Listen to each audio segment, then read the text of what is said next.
Hello, welcome back or welcome to my channel. It's Sunshine Lorena and I'm going to be taking you through my 23 to read in 23.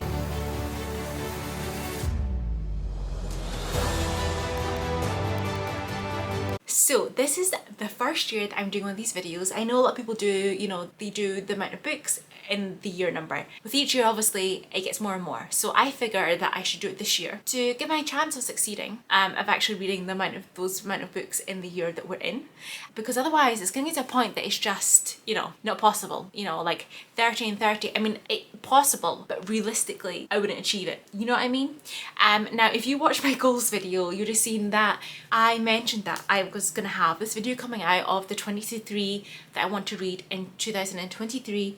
But my goal is to read at least 85% of these books. Because if I put a book on a list, guys, the likelihood is I might not read that book. It happens a lot, guys. When I put books on lists, I don't read them, or all of a sudden I'm like, oh no, I literally did that list and I have not read any of them, and I try and like cram them all in. But yes, as I've learned from myself over the last few years, that I put a book on a list, the chances of me reading it reduces dramatically. So we're going to aim for 85% of these to be read.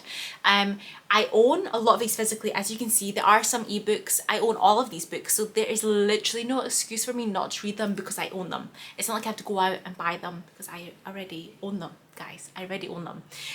So what I'm going to do with this, I'm going to do timestamps. Editing me, remember this, we're doing timestamps, and I'm going to do by genre. So we're going to have fantasy because one of my goals is to read more fantasy this year, and by a lot on this list it is the largest amount of books for a genre. Then with horror and thriller, I'm going to have classics on here, literary fiction, and romance. And I think that's it, all the genres. So I'm going to kick it off with fantasy because it is the genre that I really do want to read more of this year, so it makes sense to just kick it off. So just before we get into it, I'm going to maybe give a brief synopsis of some of these, or not a full synopsis, because 23 books is a lot to get through and I don't want this video to be like super long.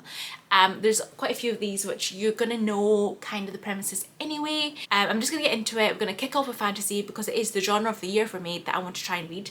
And now the first one on here is Babel by R.F. Kuang. I bought this October. It's September. At some point in the last section of last year, I bought this. I read the Poppy War series last year. Absolutely loved it. I love her writing. So I do want to read the other ones. I have heard good things about this. This is marketed as fantasy, and it was on the Goodreads choice for fantasy, but it has also dark academia in it, and also it has a historical vibe because it is set in 1800 and something, I want to say 1836 in Oxford, so I knew it was in the 1800s. So it is got that historical element as well, and lots of people have been talking about it regarding like the school. So it's set in Oxford. The city of dreaming spires. It's the centre of all knowledge and progress in the world, and it's at its heart Babel, Oxford University's prestigious Royal Institute of Translation, the tower from which all power of the empire flows. Orphaned in Canton and brought to England by a mysterious guardian, Robin Swift thought Babel a paradise until it became a prison, but can a student stand against an empire? So it sounds really good. I've heard good things about it and I'm looking forward to it. This is on my January TBR, so if you watch that video, you've seen I managed to stretch a prompt and fit this in. And yes, so I will be reading this month. I want to read it in January because I did the Poppy War, the first one, in January, and that was a 5-star, so I want good vibes for January. So this one will have at least one read by the end of the month. Okay, the next one I have here is The Shadow of the Wind by Carlos Ruiz Zafón. And I've had this on my shelf since like summer 2021, I want to say. This is a series. I think there's 4 in total now. It does get classed as fantasy and it is an international bestseller. I've heard good things about this series and I do want to read it. I think the issue is because I literally have it sitting on the bottom of my shelf, so it's not one that I see and gravitate towards. I probably should do some sort of like restructuring on the shelves because there's a lot of books that I just skip over because they're on the bottom.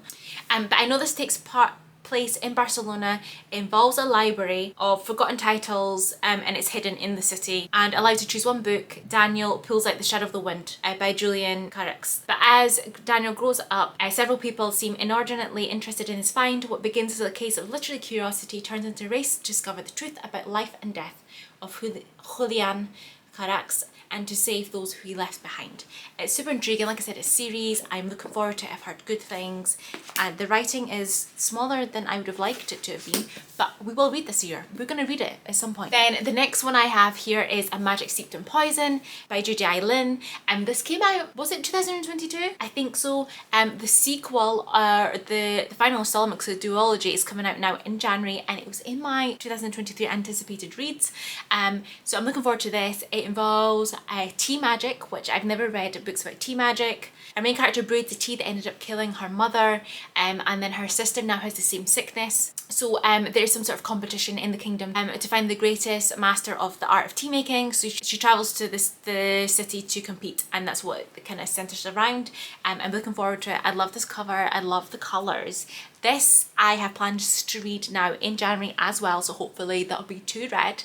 I have stacked my January TBR, I think, with 4 of these, because, you know, 23 books would mean reading about 2 each month, but as we know, you should start the year on a high. I'm starting the year on a high. I always do this, try and read as much books as possible in January, get myself ahead on my goals, because I will falter throughout the year, so hopefully I will read this one. Then the next one I have here is 6 Crimson Cranes by Elizabeth Lim. I love this cover. I think it's absolutely stunning, gorgeous. I mean, I think fantasy books have the best covers. Like, I genuinely think they always have the best covers, and it's gorgeous, it's stunning. I love the colours. So in this one, it involves magic as well, and it's following the princess. She has a secret, and she has forbidden magic that runs through her veins. And she ends up losing control of this magic on the morning of her unwanted betrothal, discovered by her stepmother. Her stepmother is also has magic powers and ends up banishing the princess, but also turning her brothers into cranes, and gave her a warning that if she heard that she must speak of it to no one.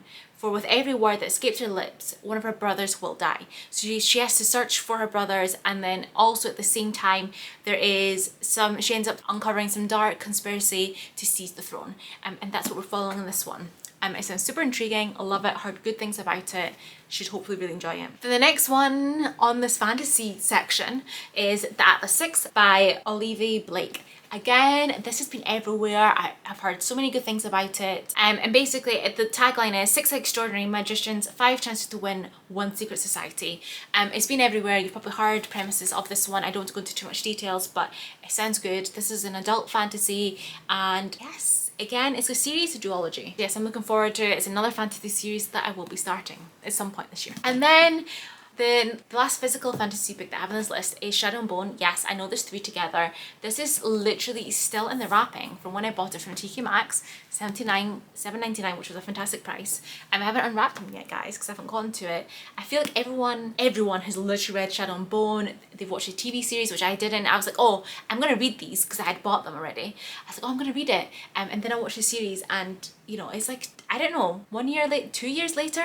So I want to at least start this year. But I mean, they're like YA fantasy, and they're not that big. Like, they're a lot thinner than these other fantasy books. So I should get through the series, but on this list, I just have the first one because, you know, at least if I start it, guys. The year 2023 is about starting series, not finishing them. The last fantasy book that I have on this is an ebook. It's actually coming out in February, I believe it's the 16th. I have the ARC from NetGalley, so thank you. And it is Song of Silver, Flame Like Night by Emily Wen Zhao. And it's the start of a new series which is based on Chinese mythology. Again, involves magic. The cover is stunning. I'm not going to get too much details of this because it was in my anticipated releases for January to March, so you can go and watch it if you want to know more details, but it sounds so good. I'm now going to move on to the one horror book that I have on this, and then the thrillers on this list. The horror book is My Heart is a Chainsaw by Stephen Graham Jones. Charlotte from Clumsy Charlotte very kindly sent me this for Christmas, so thank you again. It was on my wish list, and I've been wanting to read this for quite a while. I love Stephen Graham Jones's books. I love his writing. In this one, he's taken that final girl trope, but writing it as a proper novel, whereas he did the last Final Girl. I think it was the last Final Girl his one was titled, because there's so many Final Girl books out there. But I read it, I was going to say last year, but we're in 2023 already. I read it in 2021, October time. I did the audiobook and it was set up as like the screenplay, how it was told. So it'd be like, oh, and their POV, and I didn't really gel well with that. Whereas this is actually written in novel format. It's supposed to be so much better. That is like the one exception to his books that I read that I didn't gel with that great, and it was just purely down to the way it was written, the style. As set around a final goal, it sounds really good. I'm really intrigued to read this. I really want to get to this soon-ish because I do feel like this time of year, the darker nights, you know, it just gives more of the vibes, you know, like about October to like end of February is like prime kind of horror season, and then you get like your summer horrors, but like I feel like, you know, these are the months to read this, guys. I'm gonna read it these months. Then I'm just gonna get onto the thrillers. And the first one here is The Minders by John Mars. I was kindly gifted this last February for my birthday by Bonnie from the Purple Bookish Frog. I love John Mars's thrillers. This one, again, is one of his ones that gives off those Black Mirror vibes, and I love his thrillers that give those Black Mirror vibes. They're so intriguing. In this one, you know, information is king, and obviously on computers, etc., everything is hackable. So they end up choosing 5 people and then putting this information. So they're like they're storing this information. So they are in theory unhackable. So yeah, they know these 5 people know every single secret, every government secret, every single thing is like they've went through this medical procedure and it's all there in their minds. The people are chosen are given a chance to have a blank slate and leave their problems behind and just start their lives anew. But not everyone should be trusted, especially when they have secrets of their own and will do anything to protect. Sounds super intriguing. I'm so intriguing to find out the concept of how they actually get this information in their minds. It sounds so good. Next one on this is The Boy in the Headlights by Samuel Bjork. This is the third in his Kruger and Munch series, and yes, so this is the third one. They're set in Norway, and I just love them. They're dark thrillers. I have the first one up here, and the second one I read on Kindle, and I just enjoy them so much. They are dark.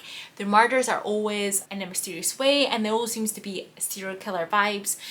Kruger and Munch are detectives. They're like a special unit, and you do get bits and pieces from their personal lives that kind of unfold as well in these stories, and I always find them super intriguing, so I cannot wait to get to this one. Again, this involves snow, so I really need to try and read this now, otherwise it's probably going to be like November time before I get to this, because this is in a spring book, you know, but hopefully I probably won't read it these months. It's probably going to be, yeah, it's going to be autumn, guys, probably. The next one I have on here is The Girl Who Played with Fire by Stieg Larsson. This is the second in the original Millennium trilogy. I read The Girl with Dragon Tattoo finally in November. There is a vlog on my channel if you want to go and check that out, and because it was one of my self-destruct books. I've had these on my shelves for years, guys.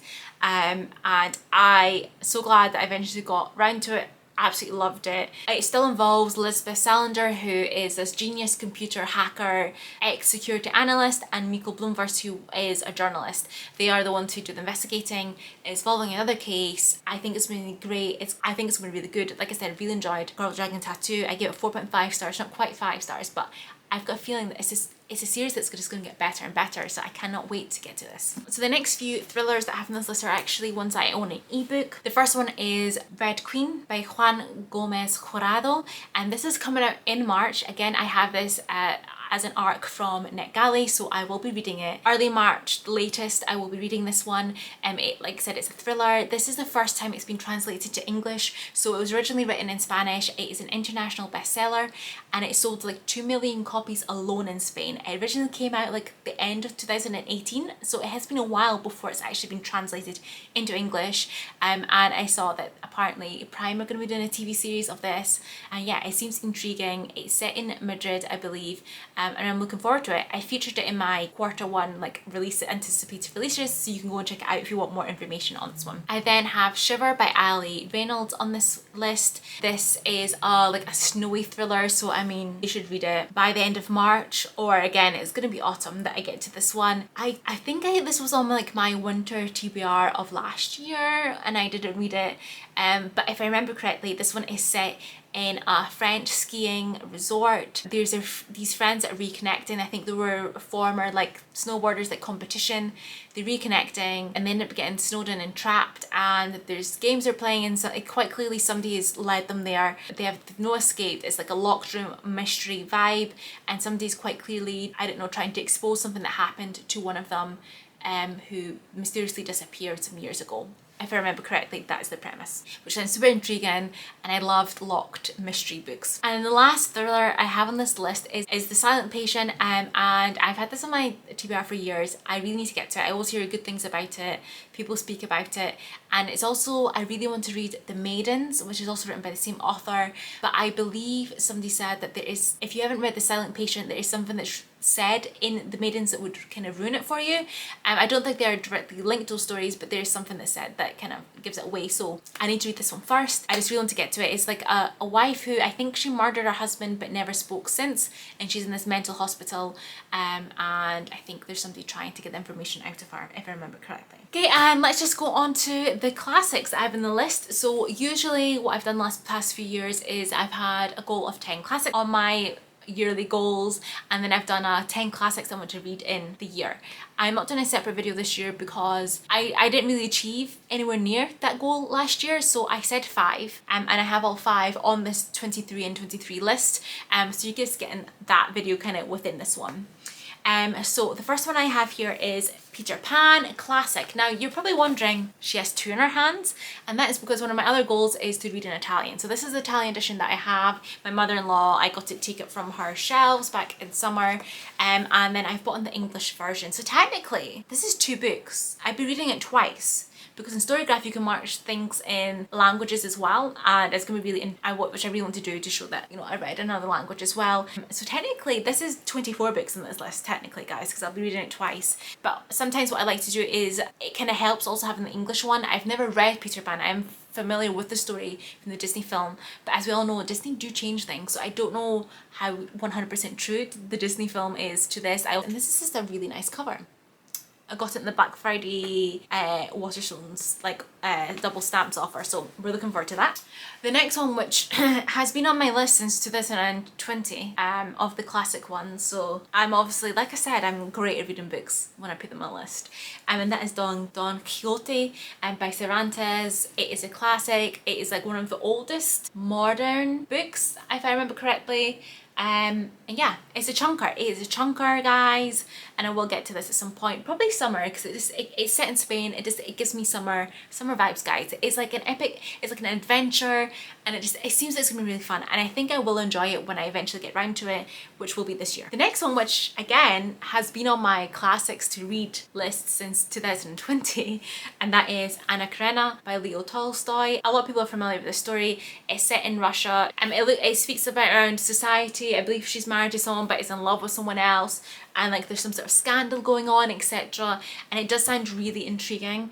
However, I do believe that her husband and her lover's name are the same, and I think sometimes it gets a bit confusing. But again, I feel like this might be more summer, but I'll get to this. It's chunky, it's small writing, guys. I'll get to it eventually. This will be the year. This is going to be the year. The next one that I have on this list, which was on last year's list, so 2022, so it's not been on this list for long, guys, of the classics I want to read, and that is Little Women by Louisa May Alcott. I've seen the film. I've not seen the newest film, and I really do want to watch it, but that'll be a reward once I've read this, guys. That is the reward to bribe me into reading this.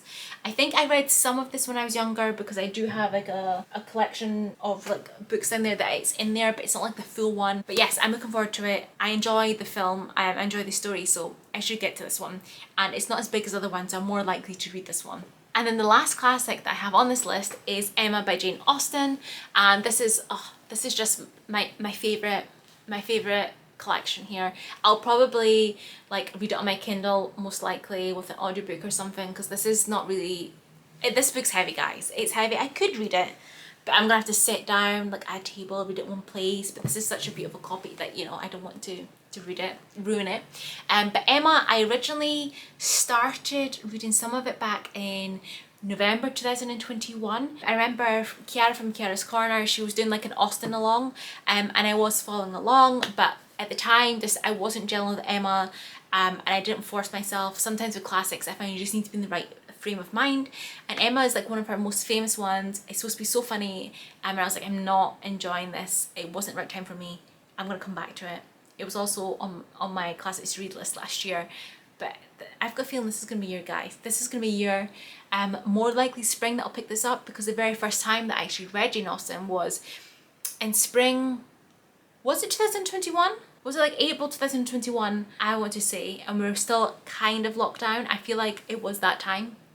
And it was definitely spring, and I really did enjoy it, and she gives more of a spring kind of summer vibe, Jane Austen, so I'll do her justice by reading that time of year. But that is all the classics on this list, and let's just get to the literary fiction ones. But the first literary fiction, I only have two here, so the first one that I have is The Lying Life of Adults by Elena Ferrante. This was actually on my 5-star prediction video that I did last January, and that was supposed to be the 5-star predictions, the first set that I was going to do last year. The fact that it's on this list, you can tell that obviously I didn't read it, and I haven't read all 5 of those books that were on that list, because again, when I put a book on a list, I might not read it. I read the Neapolitan Quartet by her across 2020 and 2021. Absolutely love the series, so enjoyable. At some point I do want to reread those. And then I read The Lost Daughter by her last year, or was it 2021 as well? I don't know, the years are blending together now, guys. They're just blending together. This has just had a Netflix adaptation, like a mini series released on Netflix now in January, and I really want to watch it, but I can't watch it until I read the book. I did say to my husband, look, there's another Italian series, but we can't watch it until I read the book. And he's like, when are you going to read it? I was like, soon. I have some other books I need to read, but soon. I will read it soon. And I do want to watch it. I am trying to, as you know, keep my Italian up. So I do want to watch a series. It's in Italian, but obviously Netflix, you have subtitles. I think they dub it. I hate dubbing.